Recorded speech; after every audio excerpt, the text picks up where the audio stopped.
This video is brought to you by Squarespace, the all-in-one website platform. More about them later in the video. He was a man of contradictions. This beloved figure on television was playing one of America's most wholesome dads. At the same time, on stage, in comedy clubs, or in comedy specials, he was known as one of the filthiest comedians in the game. Bob Saget was Danny Tanner to millions, the cardigan-wearing widowed father who anchored the sitcom Full House. He was also the host of the long-running hit America's Funniest Home Videos. But if you saw him on stage, he was far from what you saw on your television screens every week for over 8 years. His life wasn't necessarily the most interesting, but the man living it truly was. Understanding someone who played one thing while being the complete opposite is fascinating. It speaks to the talent Saget had and helped create the legacy he holds today.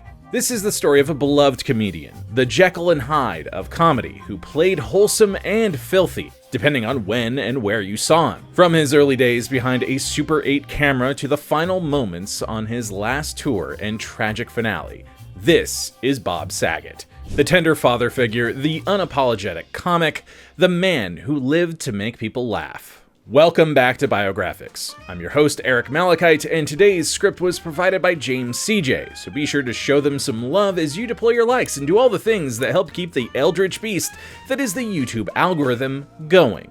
Let's get to it.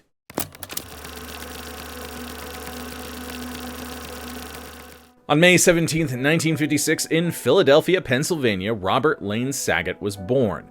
We'd come to know him as Bob Saget in later years. Still, for now, he was just a young boy born into a Jewish family, the son of a supermarket chain executive and a hospital administrator, his father and mother, respectively. Not long into Bob Saget's life, his family left Philadelphia and moved to Norfolk, Virginia, where he'd remain until he was about 14. It was then that the family moved to Encino in Los Angeles, California. Although the family would eventually move back to Philadelphia after the 11th grade, this moment in his history was pivotal to his future. It was at Mulholland Junior High that he met Larry Fine of the Three Stooges, who came to speak at his school. Despite being in Los Angeles for only 6 months, this moment stuck with Saget for the rest of his life. He'd see Fine numerous times following that visit to his school, hearing more stories about his life and career. By the time he was 15, comedy was all he cared about. Saget always had the entertainer spirit in him. From his time in kindergarten, it was clear that there was something special about him.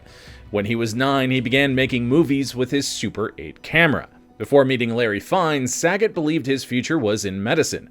However, a combination of lackluster grades and a close relationship with Fine led him to realize that perhaps his future was in entertainment, specifically comedy. The rest of Saget's childhood was, in his own words, not much fun.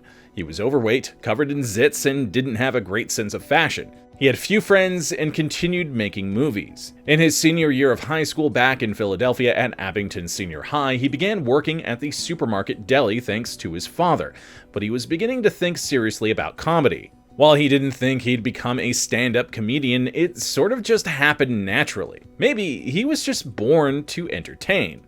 Maybe it was Maybelline. Maybe she's born with it. Maybe it's Maybelline.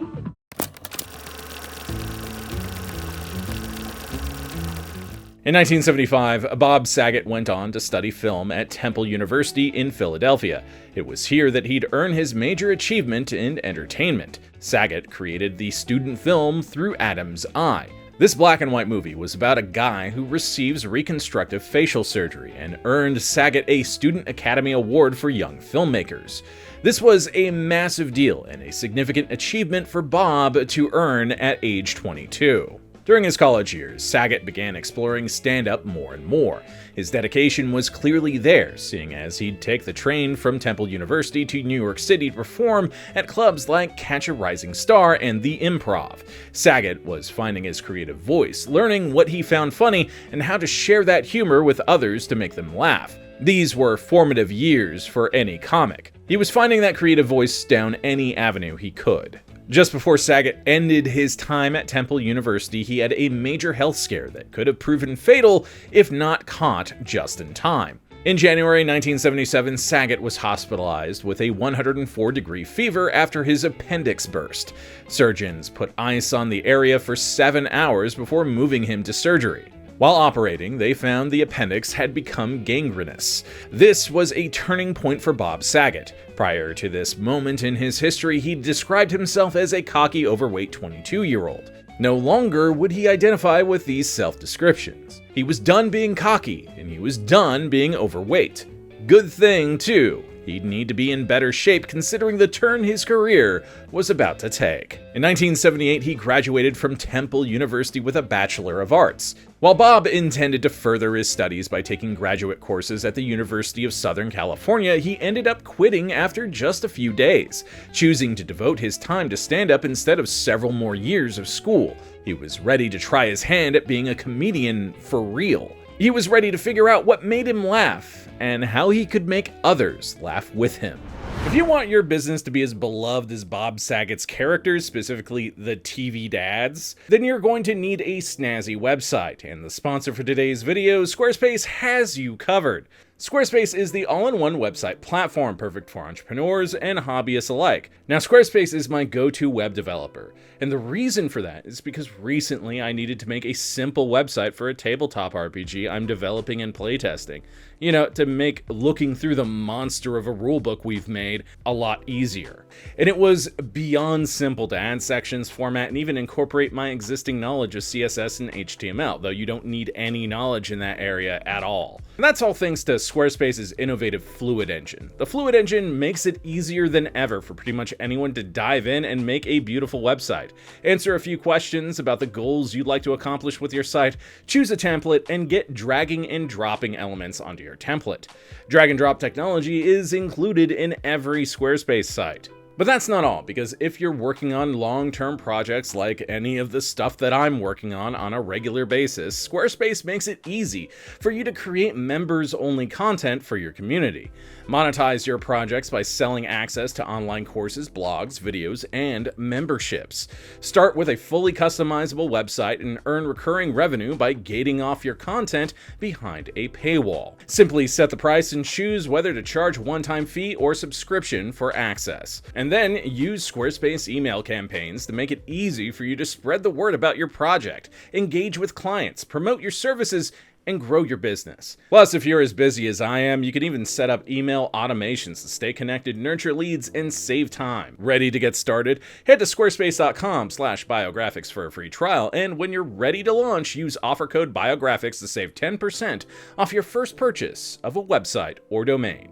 Now, back to your regularly scheduled program.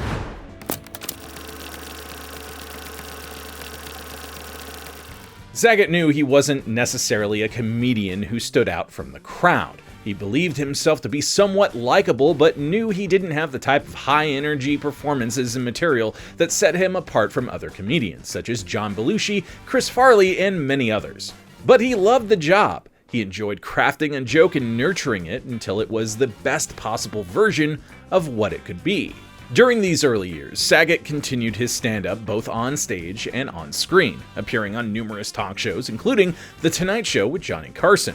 He also enjoyed a few small roles here and there in a couple of movies such as Spaced Out and Full Moon High, as well as guest spots on television shows like Bosom Buddies, The Greatest American Hero, and It's a Living.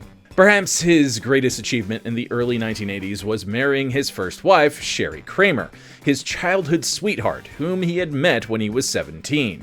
In early 1987, Saget joined CBS's morning program, where he served as sidekick announcer and co-anchor alongside Marriott Hartley, Rowan Smith, and weatherman Mark McHugh. While he wouldn't stay in this role for long, and wait until you find out why, he did make an impression, particularly with a memorable segment in which he interviewed a polar bear puppet. Unfortunately, the job wouldn't last long. Saget was fired that same year by CBS. Saget later recounted he was too hot for morning TV because I said some dirty shit. His firing was the product of a specific joke one morning where his co-host Marriott Hartley asked if he was a type A personality, and he said, "Yes, but I'm working on my anus." Naturally, and I don't agree with the next sentence in this script. It says, naturally, she sent him off the set. But isn't this really tame compared to current standards? Come on. I've heard Bob Saget stand up. This is so tame. Like, it's a dad joke. It's a bad and great dad joke. Like, come on. Guy turns to the guy next to him and says, boy, this is something. And the other guy says, you should have been here yesterday. Some guy was f***ing a chicken. Naturally, she sent him off the set. He climbed up a fake flight of stairs where he stood at the top for 15 minutes until the commercial break. And he knew then and there, this job was over. Well, when one door closes, another opens, and the door that opened was the most significant break he could have ever dreamed of. He was about to be watched by tens of millions of people around the world every week for 8 years. The world would know Bob Saget, or at least a cleaner version of him, as he took on the role of Danny Tanner in a little show called Full House.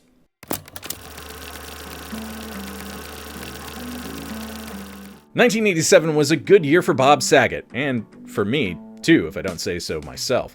While yes, he'd gotten fired from his first major job at the CBS morning show, it's unclear that anyone could have really seen where his career would go next. If you consider the reason he was fired by CBS, it might be hard to fathom that he'd become the face of a wholesome sitcom about a family in San Francisco. Well, regardless of what people might expect or think, that's exactly what happened. In 1987, after years of short-lived television gigs and one-off appearances, he was cast as the lead in Full House, a new sitcom for ABC. Saget was the producer's first choice to play the main character of Danny Tanner, a widower raising his 3 children. When they shot the pilot, Saget was unavailable due to working on the morning program, leading to the producers casting John Posey instead. Of course, when his job with CBS came to an end, he was free to join the sitcom, and the rest, well, the rest is history. Full House premiered on September 22nd, 1987, when I was just a month old. The premiere drew 21.7 million viewers, and throughout its 192-episode run across 8 seasons, it remained a consistent ratings juggernaut. The same year that Saget began working on CBS and then Full House was also the year he started his family.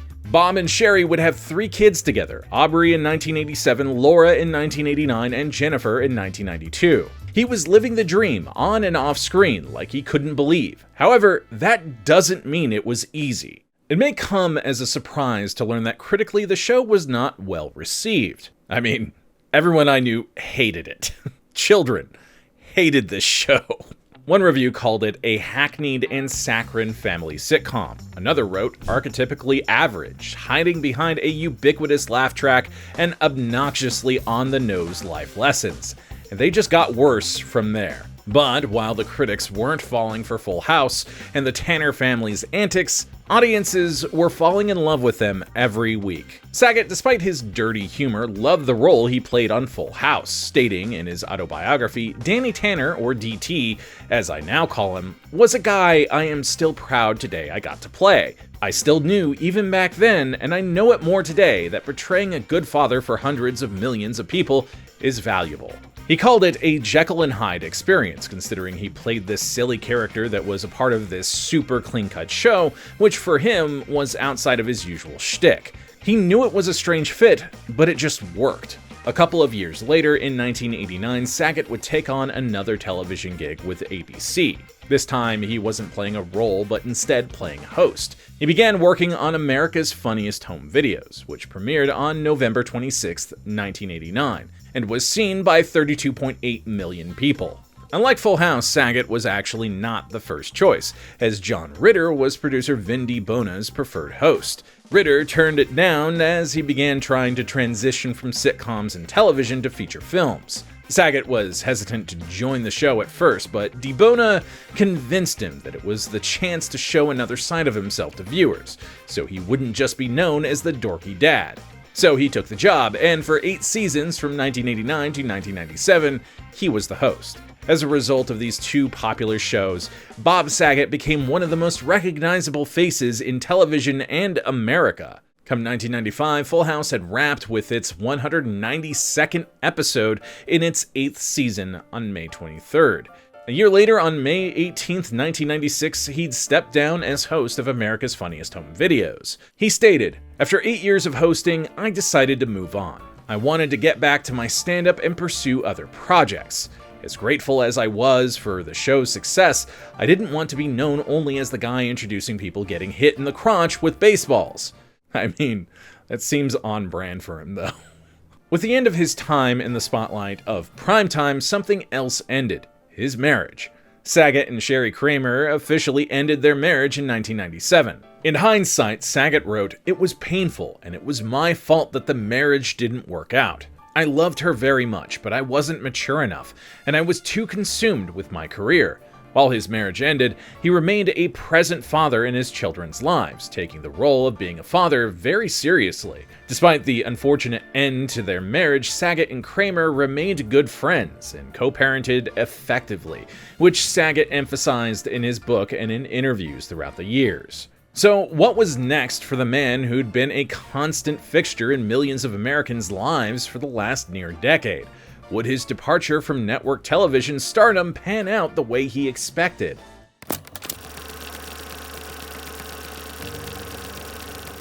Before he left his primetime success, Saget capitalized on his name power to make a movie near and dear to his heart, and to do so, he was going to revisit a dark moment in his life. In 1996, he directed the film For Hope. It was a television movie heavily inspired by the death of his sister, Gay Saget, in 1994. He had been profoundly affected by his sister's death. Saget wanted everyone to understand the disease she had, so For Hope was created as a way to initiate that conversation and educate people about scleroderma. This condition causes the hardening and tightening of the skin and internal tissues due to excessive collagen production. The movie, when it premiered, was heavily watched, topping the Nielsen ratings, and viewers rated the film highly. It was successful on all fronts in terms of metrics, garnering greater awareness and showcasing Saget's skill as a director. In 1998, he went on to direct his first feature film, starring Norm Macdonald and Artie Lang, titled Dirty Work. It was not well received critically or at the box office. However, it has since become a cult classic due in part to Artie Lang's success on The Howard Stern Show. The years following Saget's directorial debut were relatively quiet on screen, with his focus largely shifting to his stand-up work. It was a period of reinvention for Saget. However, despite this reinvention, he'd returned to network television to play a role not far from his turn as Danny Tanner. Saget and the networks were hoping to capture lightning in a bottle twice. The results? Perhaps not what they expected.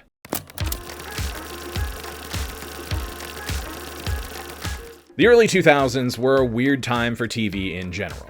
They also weren't the easiest years for Saget. On the one hand, he was this slightly edgy comedian, but to millions who'd tune in every week for 8 seasons of Full House where he played the lovable single dad Danny Tanner, he was still the gold standard for television fathers. So it's no surprise that Saget and the networks were looking to capitalize on this image and popularity. Through these ideals and desires, his next sitcom, Raising Dad, would be born. The show starred Saget playing yet another single dad with his 2 daughters, played by a young Kat Dennings and Brie Larson. While Full House closed to an audience of nearly 25 million viewers, Raising Dad opened to just over 4.5 million and never surpassed its week 1 numbers. While the show ultimately received a full season order of 22 episodes, which was standard for sitcoms at the time, it was canceled in early 2002. Reviews for the show weren't necessarily negative, but instead muted. The show didn't have the same comedic presence or charm that Full House did. Nobody could separate Saget from Danny Tanner, making his show a hard sell. Following Raising Dad, Saget had numerous small roles in films and TV shows over the years. Then, over 3 years after his failed TV return, Saget landed another iconic role, and this time, it was his voice that was the star. It was 2005, and a new sitcom was coming to TV, and Saget was going to use his powers as a TV dad in a new and exciting way. He provided the narration for a little show called How I Met Your Mother, playing older Ted Mosby as he recounts the tales of his 20s to his 2 children.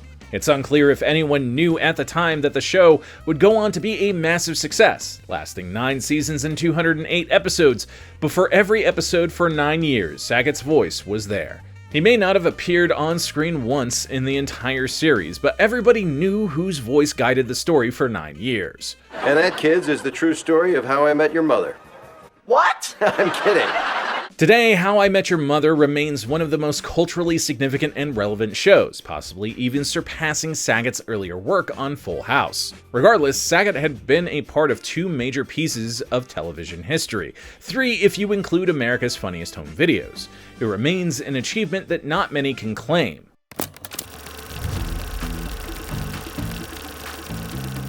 While lending his voice to How I Met Your Mother, Saget was enjoying being the type of comedian he'd always wanted to be. He was finding success of varying kinds in just about every avenue he wandered down.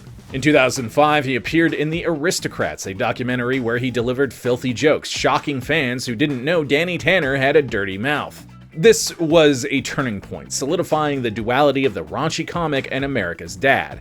He continued doing stand-up and in 2007 starred in his own HBO special, That Ain't Right. Even after all this time, people were still finding themselves shocked by the contrast between network television's Bob Saget and the real deal. The raunchy, live-in-person, no-holds-bar comic. Saget also became a regular on Comedy Central roasts, podcasts, and other edgy comedy spaces, and continued to appear in numerous guest television spots, including shows like Entourage, where he played a shocking fictionalized version of himself. He did attempt a third sitcom return in 2009 with Surviving Suburbia, playing a father and husband trying to survive their obnoxious neighbors. Unfortunately, it didn't last long, airing 13 episodes and officially ending on August 7th, 4 months after its premiere on April 6th. In 2016, Bob Saget returned to the role that put him on the map. Netflix, in the latter half of the 2010s, revived Full House, creating the sequel series Fuller House. The show was Candace Cameron Bure's return to DJ Tanner in the role of a widow and mother of 3 boys, creating an almost gender-swapped version of Full House. Saget wasn't a part of the main cast, instead playing in a recurring capacity and appearing a total of 15 times in the show's 75-episode run from 2016 to 2020. In 2020, he launched his podcast, Bob Saget's Here For You, which ran for 41 episodes and featured high-profile guests such as Jon Hamm, Macaulay Culkin, and Tiffany Haddish, among others. On the personal front, he continued his advocacy for the Scleroderma Research Foundation. In 2018, he married Kelly Rizzo. The two started dating in 2015 when Saget slid into her DMs after he'd asked her mutual friends about her. While he'd stated he'd never get married again, he proposed to Rizzo in November 2017. The two married less than a year later. The two would remain happily married until 2022, when tragedy struck.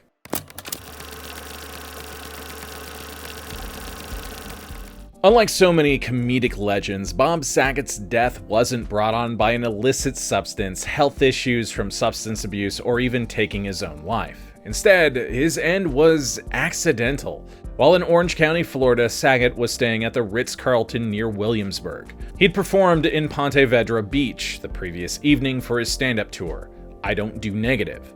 At 4 p.m. on January 9th, 2022, Saget was found dead in his room, having died in his sleep. The autopsy confirmed that his death was the result of blunt head trauma caused by an accidental blow to the back of his head. It was likely the result of a fall, although nobody can be sure.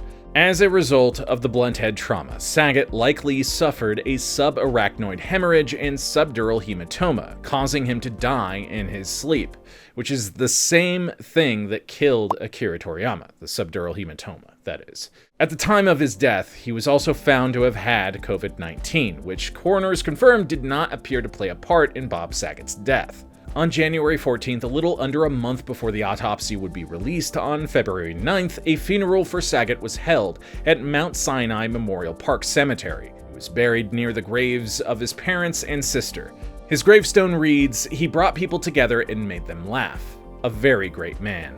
Following the release of the autopsy, the Saget family sued to prevent further documents from coming out from the investigation into his death. They were concerned that the graphic content presented privacy violations.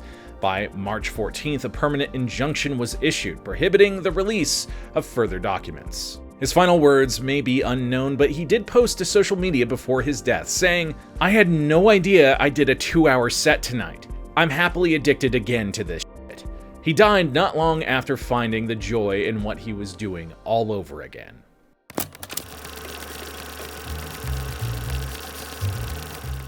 There's no denying that Bob Saget was an incredibly beloved actor and comedian. His role in Full House is his major claim to fame, and combined with his work on How I Met Your Mother and as host of America's Funniest Home Videos, it's what he will likely be remembered for as long as he is remembered. Saget fully enjoyed both sides of his Jekyll and Hyde comedy routines, and millions loved him for it. Whether they were drawn to his wholesome dad persona or wanted to laugh at his off-the-cuff humor, he was always able to find his audience. In 2014, he wrote his book Dirty Daddy, The Chronicles of a Family Man Turned Filthy Comedian. From the first page, you'll find that a dirty sense of humor is unbelievably present. Regardless of the reason you love Bob Saget, and there are many, his legacy remains one of fascination. A man who played both roles, clean and dirty, with such ease you didn't know which came more naturally. While his end was sudden and tragic, his career lives on through reruns of his shows, old episodes of his podcast, clips of his comedy, as well as his important philanthropic work in honor of his sister. Bob Saget wasn't a complicated man. He loved being many different things to many different people. Whether you loved him clean-cut on television or uncut and filthy on stage, he was the everyman's entertainer. I hope you learned something today, and if you enjoyed this video, be sure to deploy your likes, comment a historical figure we haven't covered yet, subscribe and ring that bell, and share this video with someone who loves learning about history's most important people. I'm Eric Malachite, and we'll see you next time.